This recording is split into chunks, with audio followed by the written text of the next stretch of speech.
E neste programa vamos falar sobre investimento para as crianças. Ué, Danilo, mas o Fiz e Finanças não é só sobre fundos imobiliários? Sim, também. Mas, além de tudo isso, além de atualizar você de tudo que de relevante que aconteceu durante a semana, vamos falar também sobre o poder dos juros compostos para o seu filho ou para alguém que você conheça, que tenha filhos, que tenha crianças, para você poder mandar esse vídeo para ele e para que aqui eu vou te explicar o poder, né, desses juros compostos e vai dar um belo de um colchão financeiro interessante para esses futuros adultos, para essas crianças de hoje. Então, Herbert, roda logo essa vinheta, vamos para o seu programa que hoje tá demais.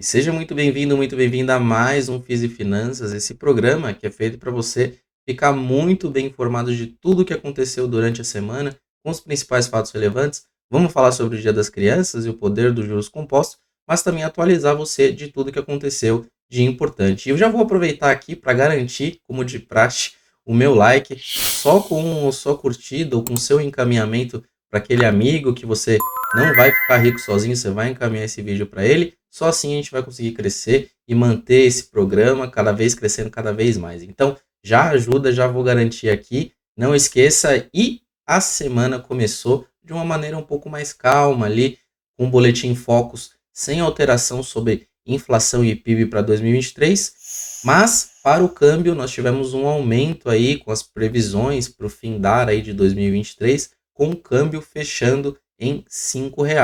Antes, né, até a semana retrasada, estava com fechamento de R$ 4,95. Então, teve um aumento aí um pouco mais sensível, com as expectativas de finalizar o ano aí a R$ 5 no câmbio. Já para IPCA em 2024, também tivemos pela segunda semana consecutiva a variação para 3,88, né? A variação foi de 0,01 somente em relação à semana passada, então com as perspectivas de inflação terminar 2024 a 3,88. Também, ainda falando de IPCA, nesta semana foi divulgado o IPCA de setembro. Sim, em 0,26, o IPCA acumula uma alta de 3,50, né, nesse ano. E falando sobre os últimos 12 meses, a alta está em 5,19. É uma alta já um pouco mais arrefecida. A inflação veio abaixo das expectativas, a expectativa do mercado era em torno de 0,33, então uma arrefecida. E quando a gente olha a juros de curvos longos, essa curva, trago todos os FIIs e finanças para você olhar a abertura recente, em 2 meses, né, com a abertura dessa curva de juros, chegando aí de patamares de quase de 6% ali, que era o mesmo patamar que a gente estava lá em abril, mas, né, nesta semana a gente teve uma leve arrefecida também nessa curva de juros longa, a NTNB 2035, como eu falei, mas o IFIX ainda não teve aquela apreciação esperada, com todo mundo estava esperando, né, com a queda da Selic, que o IFIX ia valorizar, e a Selic já caiu 2 vezes e ainda nada. Por quê? Questões de juros lá fora, guerra também nesse momento, então a gente tem uma curva de juros ainda bem aberta, então as NTNBs estão bem abertas, e fechando a semana com tudo isso, né, nesse cenário, o IFIX fechou de lado aí em 0,28, valorizando, atrás aí do Ibov, que valorizou 1,40, e IDIV 0,70, e já o IMOB 2%. No mês, o IFIX cai 0,85 e no ano está valorizando 11,33.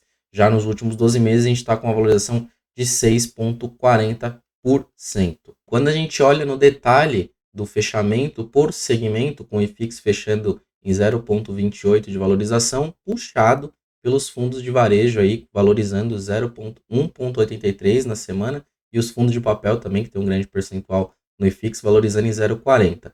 Já na ponta da baixa, chamou atenção foram os FOFs, os fundos de fundos, caindo 0,54, e os fundos de lajes corporativas caindo menos 0,31.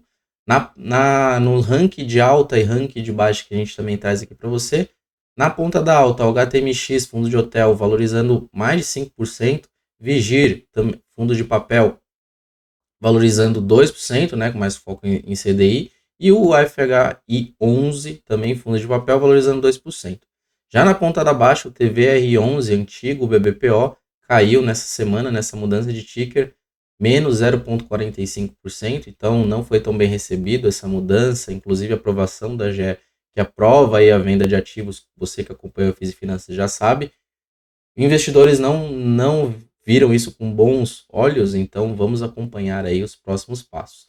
Já o HFOF, na ponta da baixa, também em segundo lugar, caindo 5,85%, você já viu lá que os FOFs em geral caíram essa semana, e o HGRU, fundo híbrido da Credit Suisse, caindo quase 6%. Sobre a média de PVP, nós estamos em 0,95, com varejo ainda sendo um dos fundos que tem mais ágil, seguido por shopping center, né, com 1. Aí depois disso só vê fundos com deságio. 0,99 nos galpões logísticos, papel 0,95, FOF 0,91 e laje corporativa ainda com maior deságio, né, de todos os segmentos em 0,75. Sobre dividend yield, a média do IFIX está em 10,6, puxado aí pelos fundos de papel com 12,7, e os fundos de lajes são os fundos que têm pagado menos, né, ou em torno de 8,1 quando você faz a anualização para trás, né, nos últimos 12 meses. Agora que estamos atualizados sobre as principais variações e acontecimentos da semana, imagina o poder de começar uma jornada financeira ali bem jovem. Eu sei que é difícil, mas plantar essa semente nas crianças pode fazer com que elas colham esses frutos reais, né, lá no futuro. Então, para isso, eu sei que é bem bonitinho você ensinar, que é guardar dinheiro no cofrinho, mas existe esse mundo dos fundos imobiliários que ele é muito fascinante, e saber convencer essas crianças hoje, né, com vários desafios aí de atenção, seja TV ou tablets ou até mesmo o YouTube, mas plantar essa semente já agora, né, quando é pequeno, já vai fazer muito sentido para ela. O professor Arthur que o diga, né, que já faz a sua filha investir há um tempo, já é investidora profissional, imagino. E nesse contexto, né, dessa magia desses juros compostos, claro que ela não vai entender, mas que você entendendo esses juros compostos, você vai conseguir explicar até para quem tem filhos, né, se você não tem, o poder, né, desses juros compostos dentro da carteira de investimento, aliado ao poder dos fundos imobiliários. Então, vou colocar aqui na tela para vocês darem uma olhada. Então, abrindo o site do ClubFi, nós temos aqui dentro uma ferramenta que chama Juros Compostos. Ela fica dentro da guia de ferramentas, aqui do lado de funcionalidades, aqui em Juros Compostos. E você clicando aqui já vai abrir a ferramenta, já na frase do Einstein, que os juros compostos são a maior força aí do universo. Então, você vai entender o porquê. Aqui tem um videozinho rápido, mas eu vou explicar para você, então não tem problema nenhum. É muito fácil de usar, você vai digitar o código do fundo.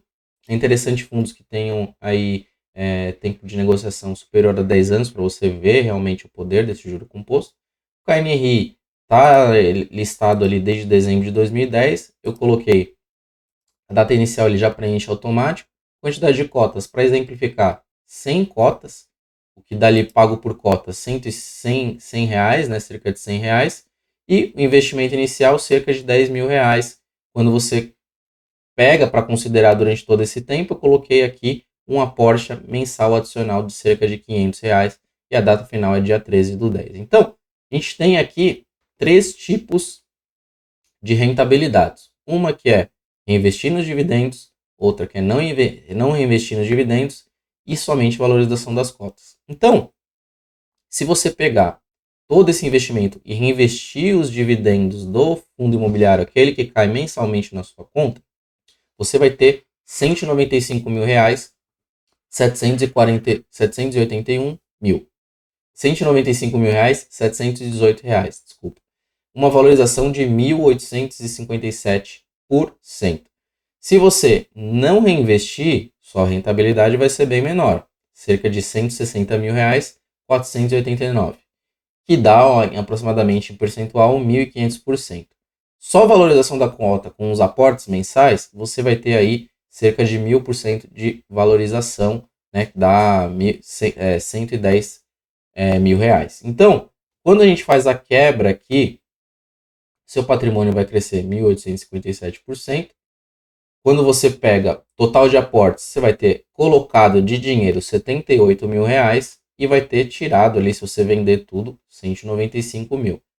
O que é bem interessante aqui é que você consegue acompanhar mensalmente como que o cálculo funciona, né? Você clica aqui em mais informações, tem lá de 2010 você fazendo os aportes, essa coluna aqui é você fazendo os aportes de R$ 500 por mês, R$ 500, R$ 500, até chegar nos 78 mil. Então, quando a gente pega aqui aporte inicial e patrimônio acumulado, você vai ter acumulado aí os 195.748. Esse fundo que eu peguei é apenas um exemplo, que é o KNRI, que é um fundo de tijolo, mas também a gente pode pegar como exemplo outro fundo. Aqui um outro detalhe, o que a gente também tem como cálculo, se você não reinvestir os dividendos. Então, se você colocar aqui, você vai deixar de ganhar cerca de R$ 35 mil se você não reinvestir. Então, esse é realmente o poder dos juros compostos e também do reinvestimento do dividendo. Aqui a gente tem um horizonte aqui de 13 anos. Então, você que tem aí alguma filha mais nova, já pensa nesse horizonte. Claro, rentabilidade passada não é garantia de rentabilidade futura, né? Tem que deixar claro aqui. Então, por isso é bom você ter uma carteira diversificada. Estou dando um exemplo de um fundo, mas o interessante é que você monte um bom portfólio. Quando a gente pega outro fundo aqui que eu coloquei como exemplo, que é o Euro, né, o Europar, que tem um horizonte ali desde 2003, eu também coloquei a mesma data inicial do IPO, que foi pago ali R$ 100 por cota, investimento total inicial de R$ 10 mil, né? Você pegar um vezes o outro, e o aporte de R$ 500 mensais. Então, a gente tem um horizonte aqui agora de 20 anos, um horizonte bem grande. Então, reinvestindo dividendos, você tem 7.221%, você teria aí cerca de R$ 732 mil. Não reinvestindo nos dividendos, você teria aí praticamente, né, quase a metade aí da rentabilidade, ou seja, olha o poder aqui dos juros compostos e do reinvestimento do dividendo. Você teria aí praticamente a metade do valor, R$ 382.014. E aqui também nós temos aqui toda a tabela, né? Vai ser uma tabela bem grande, porque são 20 anos aqui de acompanhamento. Então, quando a gente pega aqui, se você não reinvestir o dividendo, você vai deixar de ganhar os R$ 350 mil. Isso no horizonte aí de 20 anos é bastante dinheiro. Lembrando que o aporte ele é pequeno, entre aspas, né? R$ 500. Tem pessoas que vai conseguir colocar mais, um mês mais, ou tem pessoas que vai colocar menos. Então, pode ser variável, né? Isso vai depender do quanto você conseguir aportar. Claro, óbvio que quanto mais você conseguir, mais vai ser o poder dessa captura de dividendos, e se reinvestir os dividendos vai ser melhor ainda. E agora que você viu o poder dos juros compostos, só vai dar cota de fundo imobiliário para as crianças, né? Não, faça isso com equilíbrio, dê brinquedos também, mesmo que ela não vá se interessar daqui a pouco tempo, né? Vai perder o interesse, vai se interessar por outras coisas, mas pensar em fundo imobiliário já de agora faz muito sentido. E falando sobre agora tudo o que aconteceu de relevante e também de notícias, tivemos uma notícia muito impactante no mundo dos fundos imobiliários, que foi o recorde de investidores. Batemos 2.379.000 investidores, um crescimento de mais de 50 mil investidores nesse mês de setembro. Então, é um produto que vem se mostrando aí em franco crescimento, cada vez com mais investidores. Já sobre os fatos relevantes, o primeiro é do RECT 11, Fundo de Lajes Corporativas da REC. Anunciou aí que firmou aditivos de contratos de locação em 2 imóveis. Com isso, né, a vacância do fundo vai para 9,77, ainda sem perspectivas de melhoria no rendimento. Sobre o primeiro aditivo, é no edifício Condomínio Parque Ana Costa, né, ali na cidade de Santos. A ocupação do edifício vai para 98%, né, trata-se de uma expansão ali dentro desse prédio. E o segundo aditivo foi ali no edifício Canopus corporate de Alphaville, localizado obviamente em Alphaville, uma prorrogação ali no período do contrato. E o segundo e último fato relevante é sobre o VISC 11. A Vinci Partners concluiu a venda de 5% do Ribeirão Shopping. Essa transação faz parte de uma transação bem maior que envolveu outros shoppings, né? O Vila Romana, lá em Florianópolis, o Iguatemi Bosque, em Fortaleza, e esse lucro, né, que o ganho de capital que a Vice teve foi mais de 86 milhões de reais, o que dá aproximadamente R$ 4,00 por cota. Se for considerar a correção monetária, vai dar uns R$ 4,36 por cota. Lembrando que o fundo tem obrigação de distribuir 95% do resultado caixa dessa transação. Então, essa venda permitiu aí o pré-pagamento de um CRI, o CRI Campinas, né, da tranche 1, no valor também de 50 milhões de reais. Com essa conclusão dessa transação, o fundo estima aí uma distribuição de rendimento mensal entre 0,95 e R$ 1 por cota até dezembro de 2023. Essa transação tem uma TIR estimada de 17% ao ano, que é equivalente ao CDI mais 8,5% pela conta da gestora.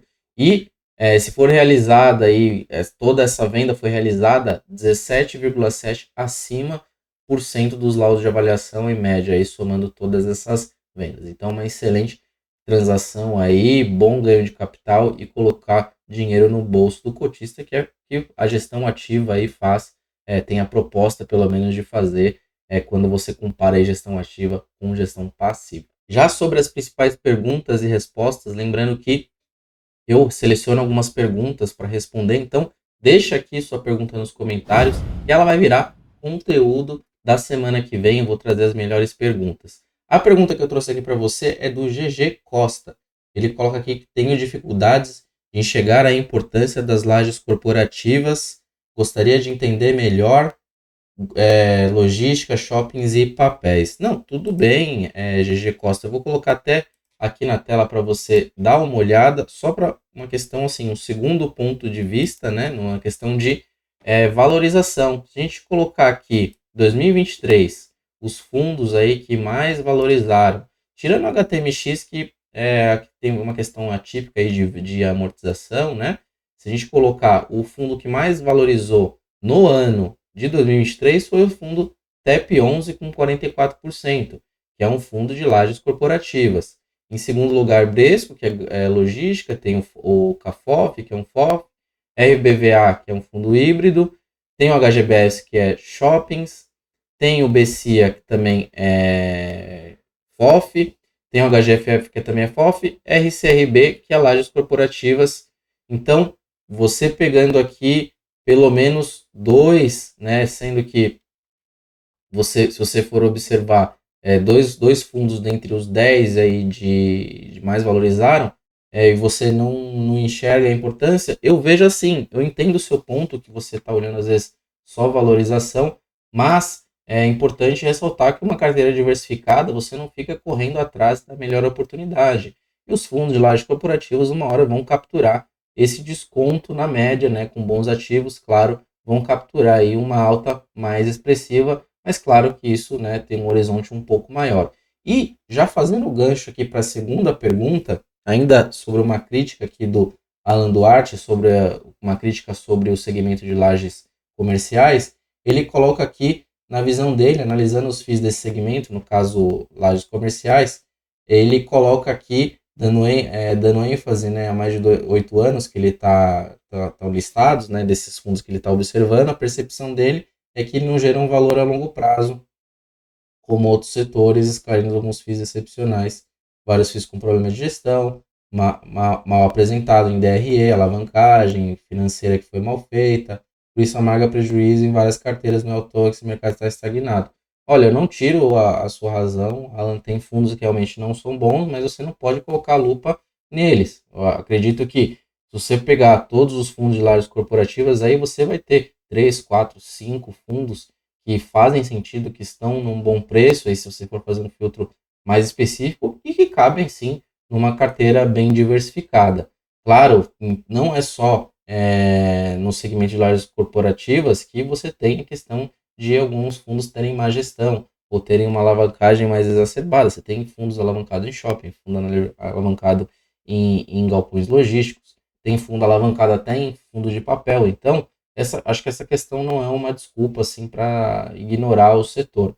Eu continuo investindo, né, no setor de lajes corporativas, inclusive capturamos, né, dentro da carteira do Clube FI, o Telos, isso na recomendação lá desde o início do início da carteira, que foi lá em meados de setembro. Então, isso daí poderia ter sido outro fundo que tivesse valorizado mais, e estaria tudo bem também. Então, acredito que vocês devem pensar numa carteira diversificada e não ficar correndo sempre atrás ali da melhor oportunidade. Então, deixe sua pergunta aqui. Se você não deixou o seu like, aproveita que ainda dá tempo. E até o próximo FIS e Finanças. Um grande abraço, feliz Dia das Crianças para todas as crianças. Um abraço e tchau, tchau.